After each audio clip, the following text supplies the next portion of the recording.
Bonjour à toutes et à tous, bienvenue en ce début d'après-midi, la région en direct de la Foire Expo Montpellier Languedoc-Roussillon. Il est 15 h et comme tous les jours à 15 h, c'est l'heure du rendez-vous, c'est près de chez vous, la chronique de Virginie Angelini.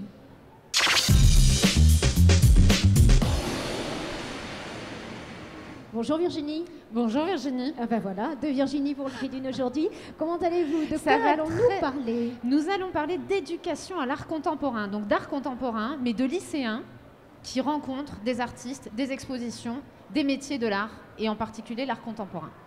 Impeccable, on vous suit, c'est avec vos invités. Avec nos deux invités, donc pour discuter un petit peu de ce sujet. Isabelle Durand, qui est chargée du service des publics et services éducatifs au Musée régional d'art contemporain. C'est à Sérignan, dans l'Hérault. Bonjour Isabelle. Bonjour, merci pour votre invitation. Je suis ravie d'être là aujourd'hui pour parler de l'éducation artistique et culturelle au sein du musée. Avec plaisir. Céline Mélissant, qui est également chargée des publics et du service éducatif, mais cette fois au FRAC, le Fonds régional d'art contemporain, à Montpellier. Bonjour Céline. Bonjour Virginie. Merci à toutes les deux d'être ici. Donc le sujet de cet après-midi, c'est justement ce parcours découverte de l'art contemporain que la région organise tous les ans pour les lycéens de la région. Il s'agit de différentes rencontres dans différents lieux, notamment le MRAC, donc le Musée régional d'art contemporain, le FRAC, le Fonds régional d'art contemporain, le Centre régional d'art contemporain à Sète et d'autres structures à Sigean, le Musée Fabre à Montpellier, le Carré d'art à Nîmes. La proposition que fait la région, c'est d'amener les élèves, toutes les classes qui le désirent, à la rencontre de l'art contemporain en prenant en charge les déplacements et en organisant des rendez-vous. Vous allez nous parler l'une et l'autre de ce qui se passe dans vos structures. Et puis, il y a d'autres structures engagées, donc on abordera également le sujet. Mais pour démarrer, nous allons regarder un petit sujet qui a été tourné au mois de septembre au Centre régional d'art contemporain à Sète, où des élèves des terminales des lycées Joliot-Curie et Paul Valéry ont rencontré Paul Ardouin et ont visité son exposition intitulée Helpless.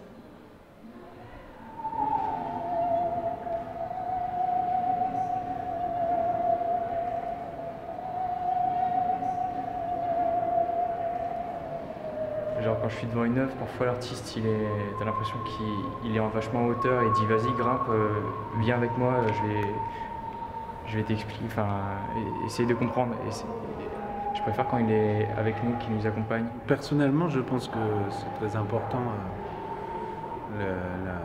d'avoir cette relation avec la pédagogie, enfin, l'apprentissage et la découverte et l'initiation à l'art contemporain, c'est fondamental pour que je trouve les jeunes puissent avoir un accès à cette forme-là, qui n'est pas toujours facile, pas toujours simple à appréhender. Donc je trouve ça très important et ça me paraissait naturel de le faire. Ça donnait une expression de grandeur. Un ressenti un peu étrange, on va dire. Un peu lugubre. Très beau, ça me surprend. Le mélange entre la vue et lui. Je trouve que c'est un autre monde, voilà. Il y a des choses assez particulières. Je trouve que c'est assez intéressant. C'est bien qu'on puisse accéder à ce genre d'exposition comme ça, d'artistes qu'on ne connaît pas trop. Ce sont des élèves qui ont aussi à acquérir une démarche personnelle. Mais également, c'est un questionnement, ce que c'est une démarche artistique, d'avoir une posture artistique et un questionnement aussi, ce qui fait sens. Voilà. Lorsqu'on produit une œuvre, donc, pourquoi cette œuvre, c'est un objet du monde, pourquoi on la produit, pourquoi on est dans cet acte singulier qui est donc faire œuvre, mais en même temps, c'est un peu ce jeu qui se passe entre un échange entre l'œuvre et l'élève, puis l'élève et l'artiste pour revenir à l'œuvre et puis plus tard pouvoir aussi enrichir leur démarche personnelle. Voilà. Est-ce que la lumière pour vous, c'était pour apporter un élément de vie ou c'est venu comme ça pour apporter le bleu Oui, pour moi c'était plus pour prolonger l'image de l'île, c'est-à-dire de prolonger dans une sorte qui l'isole de l'environnement, qui la fait flotter un peu en quelque sorte dans l'espace. Vous n'avez vraiment pas vu ça comme un contraste avec la forme de cercueil et par la certaine... J'y voyais pas une métaphore de la résurrection d'une certaine manière. Ce que tu veux dire, toi, non, je ne voyais pas ça. J'ai trouvé que les questions sont très intéressantes parce qu'elles sont, dans leur naïveté en même temps, elles posent vraiment des questions essentielles. Et je trouve que c'était passionnant en fait. Des réflexions qui montrent qu'il y a une vraie réflexion, que les œuvres interrogent aussi et posent des questions et font s'interroger. Donc j'ai trouvé ça très bien. Donc ce petit reportage qui a été tourné fin septembre à Sète, en présence de 2 classes et de Pierre Ardouin. C'est donc la 5e année que la région organise le parcours découverte de l'art moderne et de l'art contemporain. Vous participez, vos 2 structures participent à ces rendez-vous. Concrètement, comment ça se passe dans vos différentes structures? Au MRAC, déjà pour commencer, Isabelle? Alors 3 rendez-vous sont organisés dans l'année, donc en lien avec les expositions temporaires. Donc, dans un premier temps, la chargée des publics présente l'exposition avec les élèves, donc en favorisant bien entendu l'échange avec les élèves. Donc, privilégier cette expérience de l'œuvre, une approche qui soit à la fois analytique et sensible de l'œuvre, et permettre aux élèves de connaître le travail de l'artiste. Oui, l'idée c'est que les élèves puissent d'abord voir l'exposition pour vraiment éprouver des émotions, des sensations. Tout à fait. Donc l'idée c'est vraiment de ne pas être simplement spectateur, mais d'être regardeur. C'est-à-dire de ne pas avoir une attitude passive face à l'œuvre. Et aussi, c'est ce qui est important, c'est de prendre le temps de regarder. Et ensuite, puisque ça peut prendre différentes formes, il y a des rencontres avec des artistes, c'est ça, on visite l'exposition et ensuite on peut, c'est ce qu'on a vu dans le sujet, Exactement. Les élèves ont visité l'exposition et ensuite ils ont pu poser toutes les questions qu'ils voulaient à Pierre Ardouin. Ça se passe comme ça également? Tout à fait. Donc avant de commencer la visite, on privilégie ce temps de réflexion en annonçant aux élèves qu'ils vont rencontrer l'artiste, donc c'est un moment important, et que pendant la visite, ils essaient de réfléchir aux questions qu'ils peuvent poser à l'artiste. Donc nous, on fait un petit travail, pour ainsi dire, de préparation avant la rencontre avec l'artiste. Donc ils ont déjà, au fur et à mesure de la visite, de la rencontre avec l'œuvre, les questions qu'ils vont pouvoir poser à l'artiste. Ça peut être intimidant pour des jeunes de rencontrer des artistes. Ça se passe toujours bien, les artistes sont ouverts. Concrètement, qu'est-ce qui peut arriver? Alors les artistes ont une grande générosité puisqu'ils prennent le temps, vraiment le temps nécessaire d'accueillir les élèves, de parler de manière générale de leur travail, ensuite plus particulièrement de l'exposition qui est présentée. Comment aussi s'est déroulé le projet, puisque tout le processus aussi de mise en place du projet est d'une exposition, la mise en place d'une exposition, ça peut prendre des mois. Là, pour Pierre Ardouin, ça a été parfois jusqu'à 10, 11 mois. Enfin, ça a pris 1 an pour faire toute l'installation, ce que n'imaginaient pas les adolescents qui étaient là. Tout à fait, tout à fait. Et puis souvent, les lycéens ont l'idée de l'artiste comme un métier. Et les artistes leur expliquent que ce n'est pas simplement un métier ou une passion, mais ils ont quelque chose à dire, ils ont des problématiques. Ils se questionnent sur le monde dans lequel on vit. Et il y a ce partage avec les élèves qui sont extrêmement réceptifs, qui participent énormément et qui ont conscience du caractère exceptionnel de pouvoir rencontrer un artiste.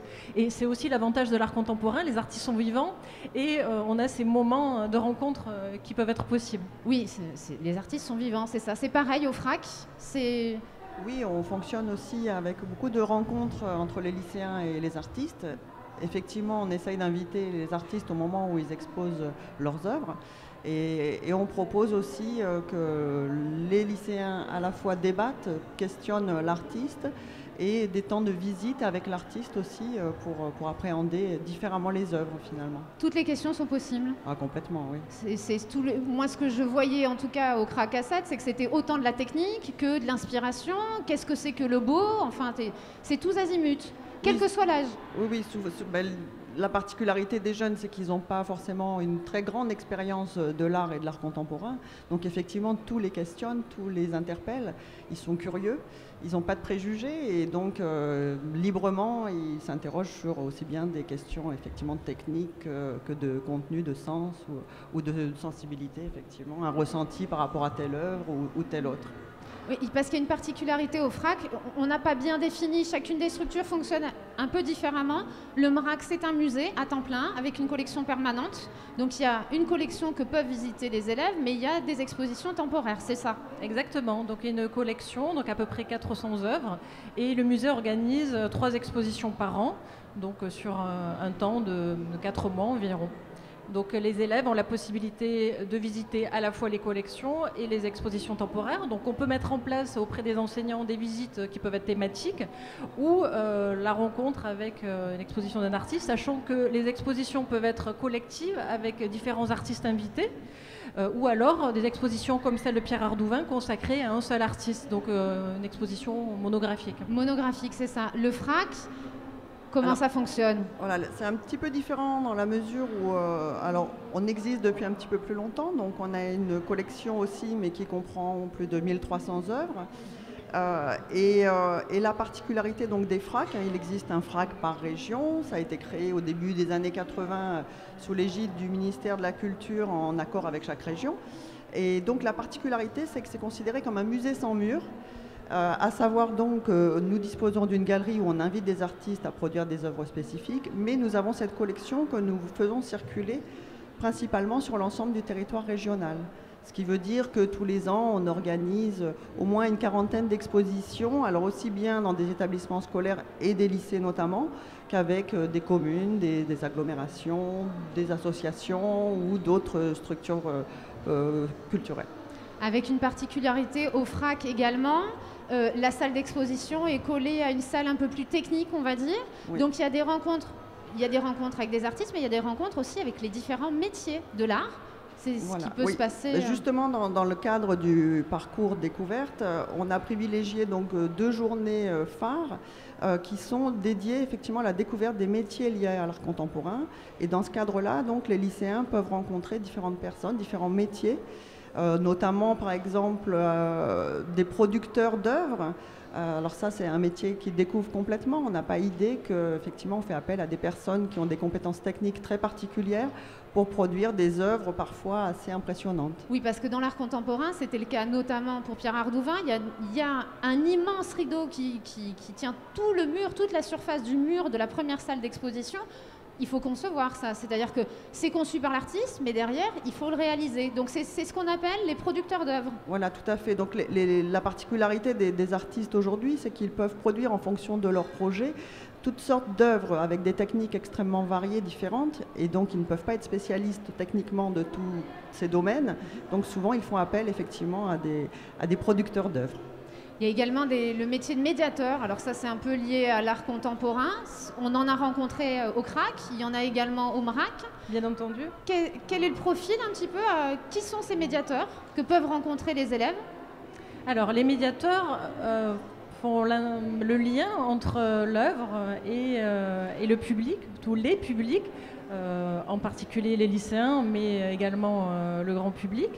Donc ce sont des personnes qui sont spécialisées en art contemporain et donc qui ont un petit peu cette fonction fatigue, je dirais, entre l'œuvre et le public pour favoriser cette rencontre. Donc ça se fait sur le mode de l'échange, donc c'est un accompagnement. Nous par exemple au musée à Sérignan, on n'a pas de surveillant de salle. Les personnes qui sont dans les salles peuvent tout à fait renseigner les visiteurs. Donc il y a cette idée d'accompagnement qui est extrêmement importante. Voilà, donc et les épauler par rapport à leurs émotions aussi, parce qu'il y a des fois des œuvres qui sont un peu surprenantes. Donc ils peuvent échanger avec les visiteurs, donc ils sont pas complètement abandonnés dans les salles. Donc il y a cet accompagnement qui favorise la rencontre avec l'œuvre. Parce que l'objectif de ce parcours découverte de l'art moderne et l'art contemporain, c'est vraiment de faire comprendre aux lycéens ce qu'est l'art contemporain, pas forcément un art hermétique ou simpliste, en tout cas leur faire vraiment ressentir et les faire aller à la rencontre de cet art qui est particulier. C'est cet objectif-là que vous visez tous et toutes?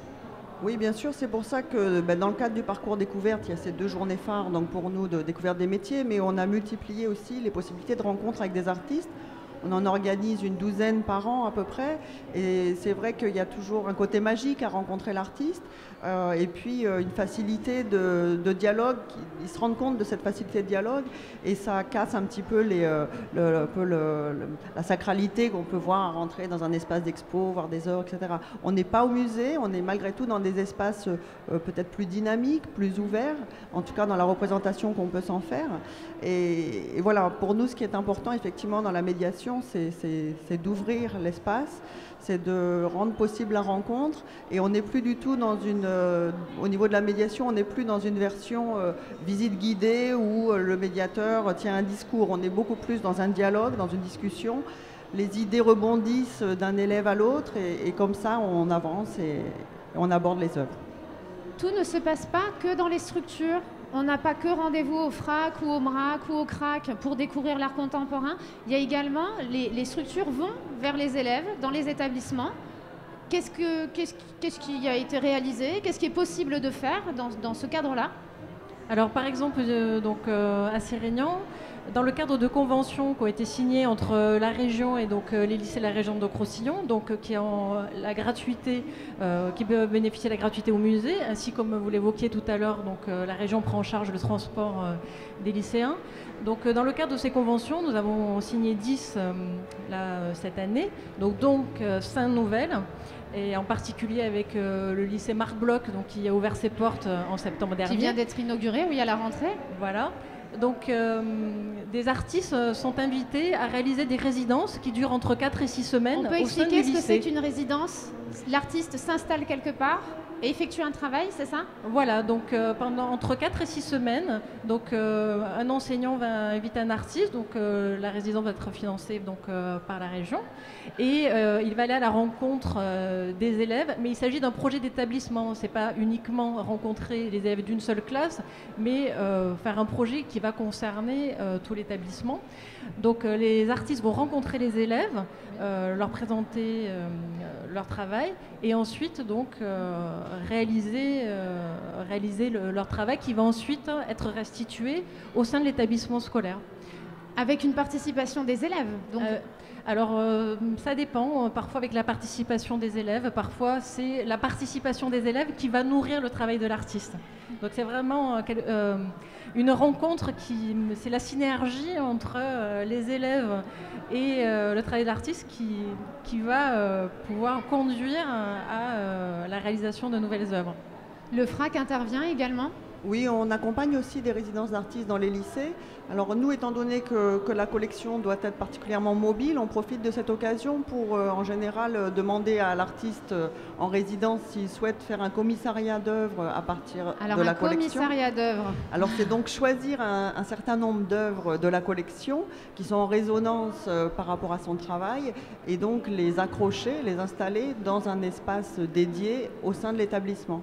Ce qui permet de prolonger le travail et aussi de travailler aussi différemment avec les élèves, puisqu'effectivement souvent l'artiste en résidence mène des ateliers avec les élèves ou un certain nombre d'élèves. Il parle de son travail, il présente en général à l'ensemble de l'établissement aussi son travail, mais les élèves peuvent aussi jouer un rôle de médiateur. En tout cas, en général, il y a 1 ou 2 classes privilégiées par rapport à ce temps de résidence. Et ces élèves-là se chargent en général donc de transmettre à leurs collègues. Et se prendre pour des commissaires d'exposition? Pardon? Et se prendre pour des commissaires d'exposition? Oui, alors en fonction de... Donc nous, on organise pas mal d'expositions dans les établissements et en fonction du désir et du projet de l'enseignant, les élèves peuvent effectivement être eux-mêmes commissaires d'exposition. Les élèves peuvent intervenir à différentes étapes en fait du projet.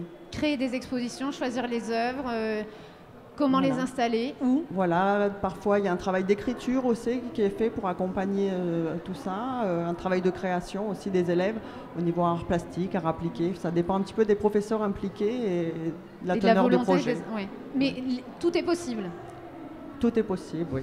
D'accord. La question, en tout cas, le jugement qui revient de manière récurrente sur l'art contemporain, c'est soit un art simpliste, ma fille pourrait faire la même chose, ou l'hermétisme total de l'art contemporain.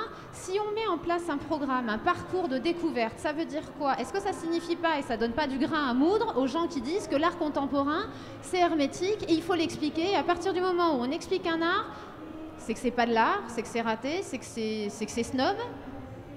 Pourquoi doit-on expliquer l'art contemporain, Isabelle? Alors moi je ne dirais pas expliquer, je dirais dans un premier temps rencontrer. Donc, et soulever justement ces questions. Qu'est-ce que l'art contemporain? Qui sont les artistes? De quoi ils parlent? Donc, ils s'inscrivent dans le monde d'aujourd'hui. Et donc, toutes ces questions-là sont soulevées. Donc, ces rencontres avec les lycéens, la rencontre avec les commissaires d'exposition qu'évoquait Céline juste avant, puisque pour certaines expositions, le musée invite un commissaire extérieur. Donc, les élèves ont l'occasion de rencontrer le commissaire qui va expliquer comment va se concevoir une exposition. Puisqu'une exposition raconte une histoire également. Donc à la fois pouvoir rencontrer les commissaires, les artistes et prendre le temps de regarder les œuvres, de parler des œuvres et non plus être dans une consommation culturelle, puisque le public lycéen, on va dire le jeune, les jeunes, ne serait-ce que dans leurs habitudes de consommation culturelle, ils ont été élevés avec Internet, les médias, la consommation, ils sont dans une immédiateté, dans la rapidité de consommation, dans les formats courts, vidéo, les réseaux sociaux. Donc ces rencontres-là permettent de prendre le temps, d'être dans une temporalité différente et de ne plus simplement consommer, mais rencontrer l'œuvre. Et à partir de là, c'est aussi la question de l'expérience. Et je dirais également aussi la notion de plaisir, il ne faut pas oublier, qui est primordiale. En général, les élèves et quel que soit le public, une fois qu'ils sortent du musée, il s'est passé quelque chose. Ils sont différents après cette expérience-là. Et la notion de plaisir est essentiel et au cœur aussi de notre intervention. D'accord. Céline, cette notion de le temps, le plaisir, le ressenti? Oui, je pense qu'effectivement, il faut du temps, comme pour tout. Il faut se donner le temps de recevoir quelque chose. Et je pense que c'est surtout le manque d'habitude, on ne connaît pas l'art contemporain, donc ça effraie un petit peu.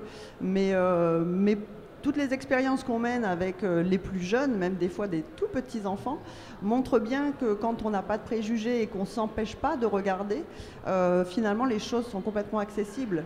Des tout petits nous racontent plein de choses très intéressantes sur les œuvres et ça c'est vraiment la preuve que c'est accessible. Ça veut dire que les jeunes sont plus sensibles, se laissent plus embarquer? C'est qu'il y a moins de freins. Ils ne se posent pas la question est-ce que je comprends, est-ce que je ne comprends pas, est-ce que je vais aimer, est-ce que je ne vais pas aimer. Ils voient quelque chose et ils réagissent et ils reçoivent et ils sont sensibles ou pas. Ils vont exprimer ce qu'ils ressentent face à ce qu'ils voient. Et c'est formateur, c'est-à-dire que ce sont des rencontres qui sont destinées aux jeunes. Ça veut dire que ça va les accompagner tout au long de leur vie d'adulte, aller à la rencontre de l'art, ça va simplifier les choses pour eux? Oh oui, ça c'est clair, on le voit parce qu'il y a des élèves qu'on suit depuis la maternelle, on va dire, jusqu'au collège par exemple, et on voit que souvent on organise des rencontres où on mélange les publics. Donc il peut y avoir effectivement une classe de lycéens avec une classe de collège ou même une classe de primaire. Et on se rend compte que les élèves qui ont déjà traversé plusieurs expositions, même s'ils sont plus jeunes que les autres, vont avoir beaucoup plus d'aisance et de familiarité avec l'art contemporain en particulier. Donc effectivement, c'est un petit peu comme dans tous les domaines finalement. C'est-à-dire qu'à l'école, on a des cours sur la littérature, on apprend à lire des textes, on apprend un certain nombre de chants, et on voit que la familiarité aidant, il n'y a pas de résistance. Il n'y a pas par la suite. Il n'y a pas de peur. Voilà. Et effectivement, en ce qui concerne l'histoire de l'art, ça fait très peu de temps que c'est intégré dans les programmes de l'éducation nationale. Il y a des partenariats justement avec l'éducation nationale de manière plus large. Donc là, on parle précisément d'un parcours qui est destiné aux lycéens, mais dans toutes les structures, et les vôtres et celles qu'on a déjà citées, il y a des services donc chargés des publics, tous les publics, et éducatifs. Il y a différents dispositifs du coup qui sont ouverts à peu près à tout le monde. L'art contemporain, de la maternelle jusqu'au senior, c'est ouvert. Absolument. Au sein du musée régional d'art contemporain Sérignan, vraiment, les publics sont au cœur de nos missions. Donc on propose de nombreuses choses. Donc auprès des publics scolaires, donc la toute petite section de maternelle, donc des petits bouts de chou de 2 ans et demi, donc jusque à l'enseignement supérieur. Donc on a des étudiants en IUT et les étudiants en école d'art qui viennent au musée. Et donc on adapte après l'accueil en fonction des publics. Donc pour les Comment on adapte ? Alors par exemple pour les maternelles et les primaires, on propose des visites de l'exposition ou des collections suivies d'un atelier d'expérimentation plastique où ils vont expérimenter, dessiner, travailler. construire. Alors ça va dépendre des œuvres présentées, donc c'est toujours en lien avec ce qu'ils auront vu en visite. Et le travail peut être prolongé ensuite en classe par d'autres ateliers avec les enseignants. Ensuite, avec les collégiens et les lycéens, on a 2 types d'approches. Une première approche très participative, où on propose donc, autour des collections aux élèves de travailler par petits groupes autour de différentes œuvres, et ensuite de faire la restitution donc, de l'analyse de l'œuvre qu'ils ont faite de manière complètement autonome. Et ce qui est intéressant, c'est que chacun prend la parole. Il n'y a pas de honte, ils ne se regardent pas, c'est quand même des publics qui sont adolescents. Les collégiens et lycéens qui en principe sont un petit peu inhibés, là, grâce à l'expression autour de l'art, il y a un côté un petit peu ludique aussi qui est introduit. Et bien évidemment, on essaie d'intégrer des notions pédagogiques, d'inscrire les œuvres dans la production de l'artiste en général, de l'histoire de l'art en général, et aussi parler des questions de scénographie, c'est extrêmement important. On a parlé du commissariat d'exposition, comment les œuvres sont installées les unes par rapport aux autres pour faire sens. Les œuvres ne sont pas installées n'importe comment. Au hasard, oui. Et ensuite, pour parler du public hors temps scolaire, oui. Il n'y a pas que les scolaires, tout le monde est concerné. Voilà, donc on accueille hors temps scolaire donc, les enfants de 5 ans à 12 ans tous les mercredis pour des ateliers du mercredi. Donc de la même manière, ils découvrent les œuvres, ils font un travail plastique autour des œuvres. Ensuite, on propose également pendant les vacances scolaires des stages qui durent 3 jours. Donc là, par exemple, la semaine prochaine, 3 jours de stage vont être organisés autour de l'exposition entre deux. Il est encore possible Il reste un petit peu de place. Il reste un petit peu de place. Donc voilà, Sérignan, l'Hérault, même toute la zone. Tout à fait. S'il y a des parents et des enfants tentés, on peut contacter le MRAC. C'est ouvert à tous les publics. Et ensuite, la semaine suivante, on propose un autre stage justement sur la question des métiers qu'on aborde avec les scolaires. Donc, qu'est-ce qu'un commissaire d'exposition? Qu'est-ce qu'un chargé de collection? Comment se passe aussi la production, puisque notre musée favorise également la production d'œuvres, ce qui en principe est réalisé avec les centres d'art. Et dans le cadre donc, du parcours découverte de l'art contemporain en région, on a un partenariat, on a une journée parmi les 3 journées qu'on propose qui est réalisée avec le centre d'art A7, puisque eux n'ont pas de collection. Donc ça permet de présenter les 2 types de structures. En fait. C'est un échange, un partenariat, et ils s'appuient sur le MRAC également, c'est ça? Donc c'est pendant la journée découverte de l'art contemporain. Donc on a 2 journées avec rencontres avec les artistes et une journée qui est centrée sur la question des métiers. Donc, et sur qu'est-ce qu'un musée et qu'est-ce qu'un centre d'art, la nature des lieux. Et pour finir, le service des publics a mis en place également des activités auprès des publics dits empêchés. Donc par exemple, pour les enfants, je finis avec le côté un petit peu aussi très apprécié, c'est les anniversaires au musée. Oui, donc, les anniversaires, ça j'en ai entendu parler. C'est goûter, découvert. Donc ça, c'est tous les samedis après-midi, on accueille les enfants. Donc ils ont un petit livret découverte qu'on propose aussi au grand public. Donc il leur permet de remplir un petit document, de s'approprier l'exposition et ensuite réaliser un atelier et bien entendu suivi du goûter et des cadeaux. D'accord. Ça, pour le FRAC, tous les publics également? Oui, bien sûr, tous les publics. Donc nous, on ouvre tous les dispositifs donc, à tous les publics. Il y a effectivement des temps un peu particuliers pour les plus jeunes. Donc aussi, pendant les vacances, on propose des stages. Alors art plastique ou parfois danse et art plastique. On propose aussi les mercredis des lectures de contes pour permettre, tout petits, là.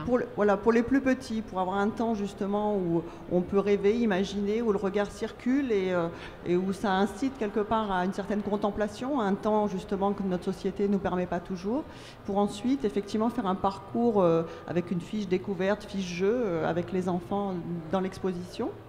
On propose aussi donc des cours d'histoire de l'art.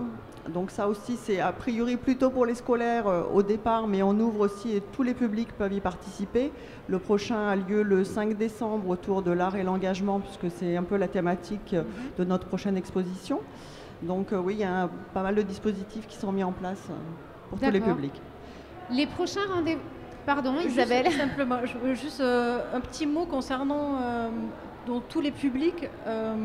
Il est important aussi d'œuvrer pour l'accessibilité à tous les publics, puisque certains publics, ne serait-ce par leur éloignement dû à des difficultés psychologiques ou simplement parce qu'ils sont incarcérés. Donc je pense au public en centre pénitentiaire. Donc le musée développe des actions auprès de ces publics dits empêchés. Empêchés, d'accord. Voilà. Donc on accueille en particulier les établissements spécialisés, les ATO, les IME, mais également on a mis en place une convention qui vient d'être signée là, en septembre avec donc, le centre pénitentiaire de Béziers. Oui.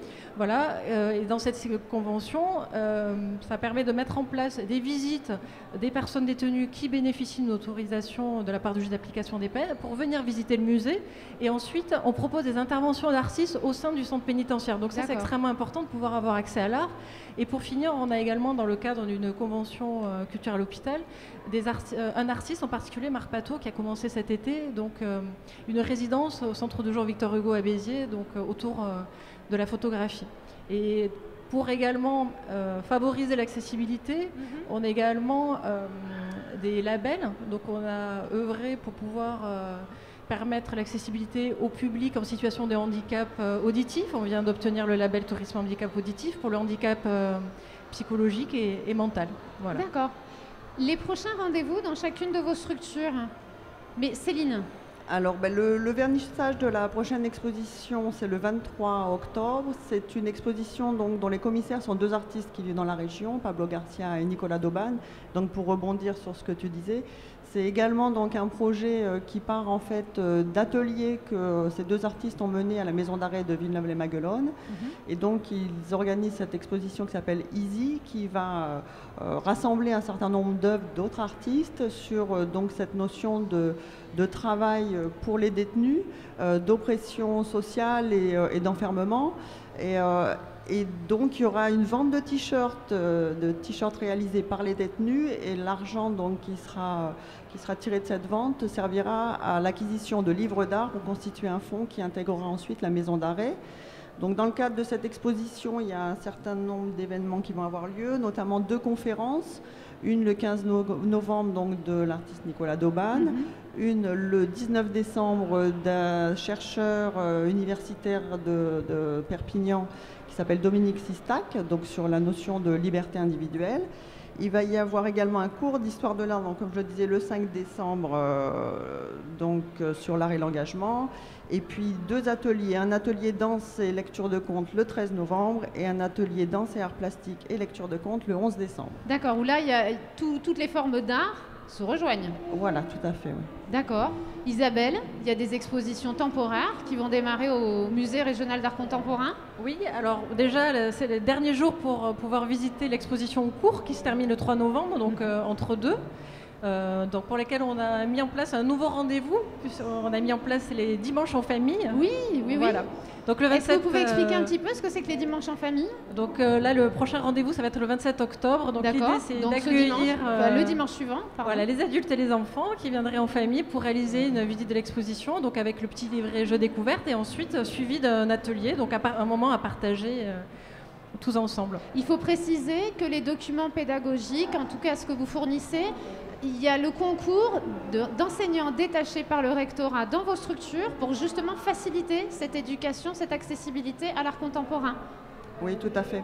En fait, les documents pédagogiques se composent généralement d'une présentation de l'exposition, une présentation des œuvres, mais il y a aussi donc un certain nombre de pistes d'exploitation en classe pour les enseignants, et c'est effectivement à cet endroit-là, plus particulièrement, que les enseignants rattachés donc travaillent.